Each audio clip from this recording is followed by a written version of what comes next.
Hello, everybody. This is Boxing Bros UK here. I'm his Chris.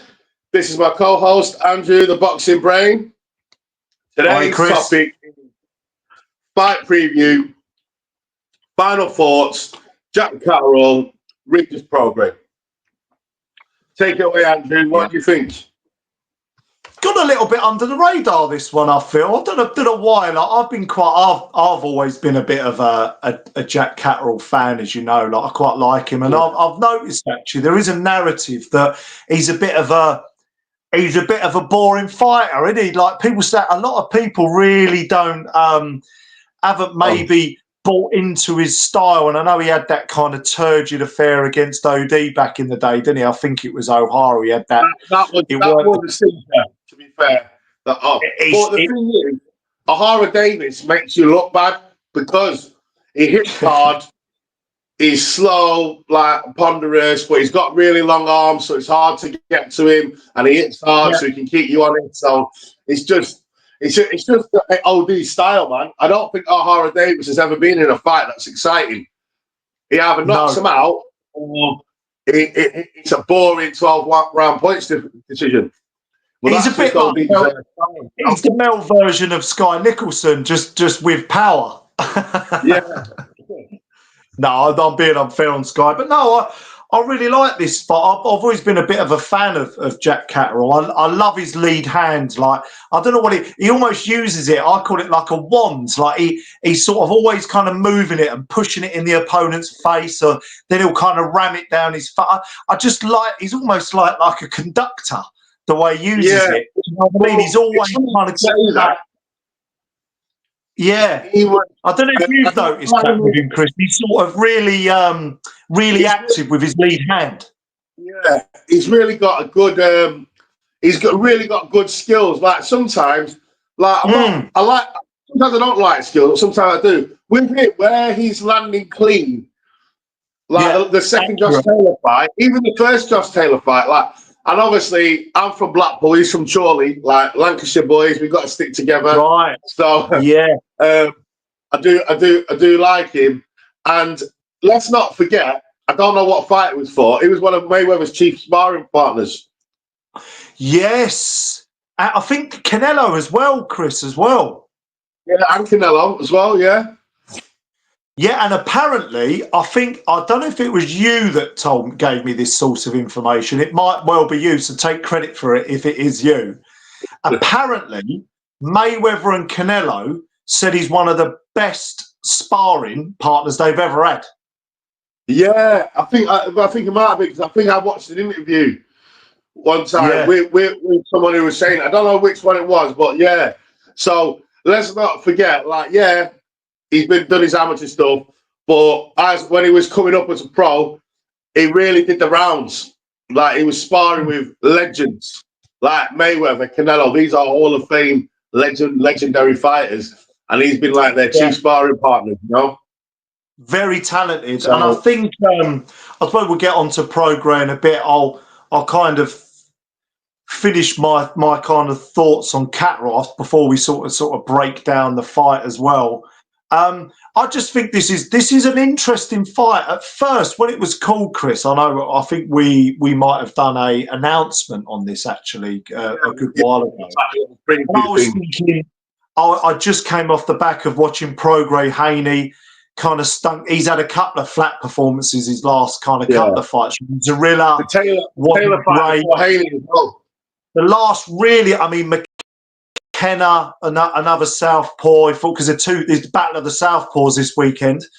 I think, he went life and death with Taylor back in the day. That was a really good performance. He was much younger. I think that was about 2017-ish, 2018, something like that. He wasn't lucky to get that, Prograis was. He wasn't lucky to get the decision there. It was a fight, like, what do you like kind of thing, like, who won that? It wasn't like Taylor absolutely bossed it. No way. Yeah. Could have gone either way, that fight. But then since then, he's not really, his performance, he's just been on the decline since then. Prograis. Yeah. the Haney fight was a stinker. Yeah. And then, style didn't work for him in that fight, did it at all? Haney just boxed his head off. And it's one of them. At first, I thought, oh, Catterall all day long. I think this is a trickier. I do think this is a tricky fight. So it could potentially be. It could catch fire, this one, and it could be a tricky night for Catterall. I still think he's going to win. I just feel, Chris, like Catterall's kind of got some momentum now. He's on the up. Prograis had a couple of flat performances.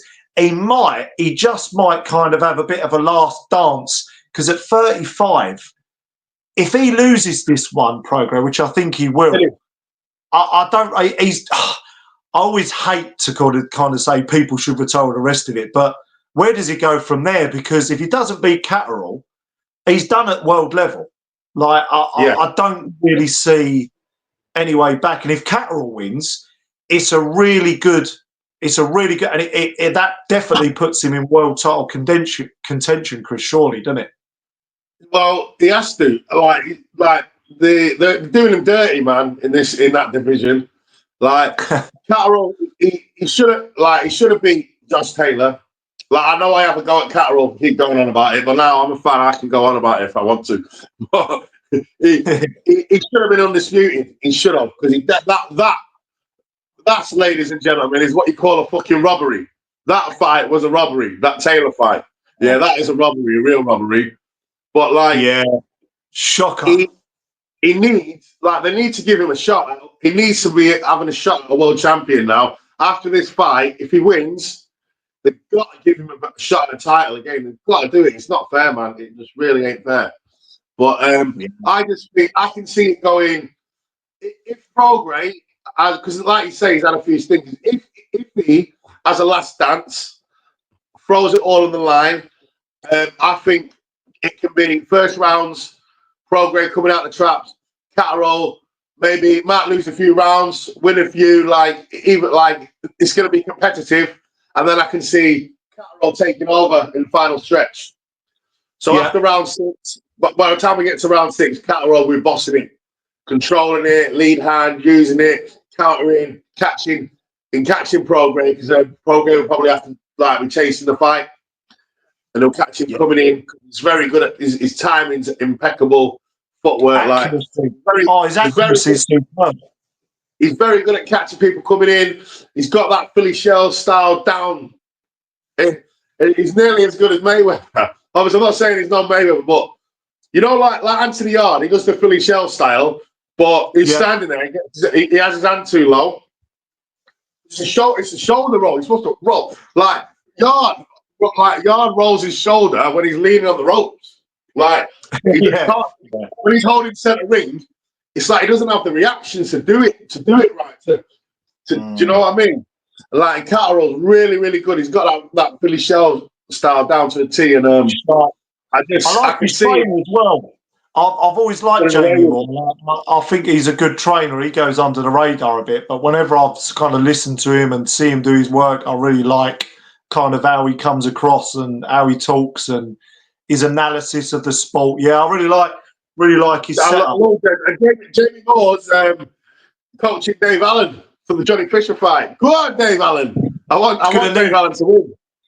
It's going to need every bit of expertise going, I think, to beat Fisher, obviously, who's on the rise. But I'm, I think looking around YouTube, I think the general consensus is that Catterall's going to be too sharp, momentum, too skilled.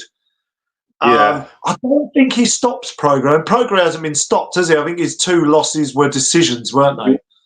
Yeah, he's not going to stop him. They both got good chins. I think Prograis got a good. I mean, look, 35. Some people get old overnight, Chris, don't they? So I say this. Might walk into the ring and Catterall fucking has him wobbling all over the shop.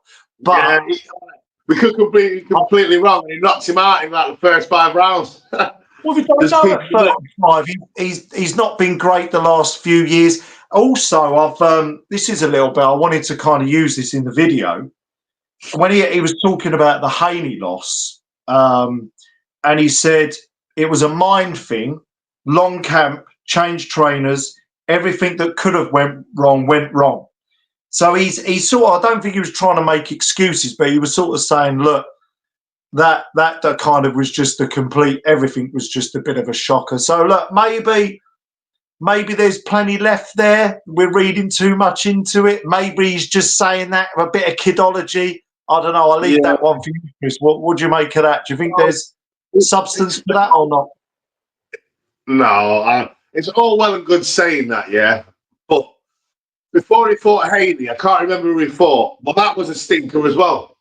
Zarilla, I think it was, wasn't it? Just before, and then McKenna before. Oh, was it Zepeda or Zarilla? Jose Zepeda. I think it was Zarilla. Whoever it was a shit. It was a shit performance, considering it. Like it just wasn't. It was a stinker. He didn't look good. He got hit too much. He just wasn't at the races. He won, but he just didn't. It wasn't a great performance. Then he goes into the Haney fight and he performs even worse. So maybe he did have a bad camp, but maybe he's having a bad camp because he's getting old. You know? So you know when you get older, you've got to change the training camp. Like you've got to do less road work. You've got to know how to pace yourself. You've got to start changing things up. He's been pro for about 10, 12 years, Chris. Like he's been pro for quite a fair old while in the boxing game. You know, what was he, around early 20s? So it was something like that. 2012, 2013, he turned pro. So he's, you know, how many fights has he had? 29 fight. Yeah. The thing is, people mature and people decline at different levels. Like we're not all like, you can have some people still. I mean, look at Pacquiao. He was still, when he beat Keith Thurman at 39-40, he was still a very good version of Pacquiao. Use that as an example. I know he was a freak, Pacquiao. But some people, you look at footballers, right? They're finished by 30, 31. There's no rhyme or reason to it. Everyone's body's different. And maybe, you know what it's like with our egos as men? He's going into camp thinking, I want to be able to train the same way I did when I'm 27. Well, I'm sorry, at 35, you're not the same. Your body's not the same as it was when you're 27. That's just that's just how it is, isn't it? So I think maybe it might have been a bit of that, or like, but I don't read into that. I just think, despite what everyone says about Haney, Haney's very good. Haney's a very good boxer, and he beat him. Yes. And he outboxed him, and that's it. Like, and I just don't think he was at that level. So, and he just moved up to the weight. And he was a lot stronger because he moved up to a new weight class, stronger, fitter, younger, and that was it. So, even if he had a great camp, he still probably wouldn't have beat Haney, to be honest. So I don't. You know, stylistically, it was just one of those, I think, where, because Prograis he kind of wants you to have a little bit of a tear up with him, doesn't he? He wants to have a bit of a go, and he wants people to sort of come on to him, so he can maybe counter. And Haney, you know, he's well, don't know what he would forget the Garcia performance anyway. That was a whole kind of other thing, but Haney will just kind of use his boxing skills, you know, when he needs to, and it was just one of them stylistically, wasn't it? And he don't really know what to do in those situations. Prograis, in a few fights with him like that, he don't really know what to do to deal with it. It's kind of like he hasn't got that Beterbiev kind of closing down, cutting off the ring. He's not as good at that. He's got decent power, but he's not got spectacular power. Because obviously, you see, like, who's that kid that he knocked out Kid Galahad? Is it? You know what I'm about? It's like lost like 8 times. It was a couple of 2 or 3 years ago, that was, wasn't it? Yeah, he kept on upsetting the apple cart. Lose 3 fights. But my point is, when you've got that devastating power, at any weight class, and you're a puncher, it doesn't matter how old you are, you can still do it. You can still do it. That's why some older heavyweight fighters, look at Derek Chisora, just knocked out Joe Joyce, who's a younger man. Like, sometimes, if you've got power, Zhang, look at Zhang. Like 41, mate. Yeah, 41. And he just destroyed Wilder. And who else did he destroy as well? Joyce, twice. Yeah, he destroyed Joe Joyce twice. Well, that's what I'm saying. But he hasn't got that kind of power, Prograis, and he's getting older. So I just think, and Catterall's not going to have a tear up with him. He's going to box his head off. He's going to box his head off. So yeah. Right, prediction. What's your you kind of alluded to it earlier, Chris. Are you expecting a kind of wide points win, or because I don't think we're I'm expecting a wide. I'm expecting a wide. Do you know what? I'm going to go out on a limb. I'm going to say a wide points decision for Jack Catterall, and maybe he might quit on his stool or Corner might pull him out. Like, just, that's an interesting shout. Well, you never know. I'll tell you where you might have credence with that, Chris, because depending on his mindset going into it, if he's seeing this as his last dance, or I think this is a real crossroads fight for Prograis, because if he wins, in with another title shot chance. If he loses, game over. So if the going gets tough this weekend, he might not fancy it. Yeah, he might not fancy it. And then psychologically, it could go that way, couldn't it, Chris? You might think, I'm fucked now. So, and if a fighter's not winning any rounds and he's just taking beating round after round after round, he might just pull him out. And at 35, the twilight years of his career potentially, do you want to kind of be taking punishment 9th round, 10th round, 11th? Well, look at what we saw with Tszyu the other night. Kept getting up, kept getting beaten up. You don't want too many fights like that at the end of your career. That's for sure. You want fights where it's competitive, where someone's trying to go for it, and if someone's trying to go for it, but they just can't because every time they run it, because they're not throwing hands, they're just running at someone and getting knocked down. Yeah. Take from them. I'm gonna go. To be honest, I know we don't always completely agree on the outcome, but I think it'll be a fairly wide points win for Catterall as well.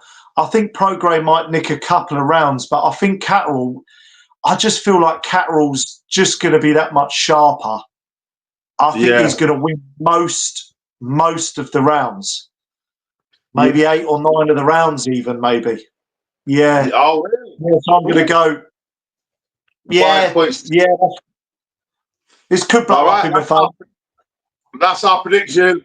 Wide points decision and a potential stoppage from me. But I'm not going to say no one's getting knocked out. I'm going to say he's going to make him quit, or his corner's going to pull him out. I don't believe Chris. Prograis tough. He's not going to get knocked out. I'll tell you that now. I give him some credit. Right, that's it. Boxing Bros out. Let us know what you think. Let us know what you think. Leave some comments, guys. Leave some comments. Right. Love you all. Laters.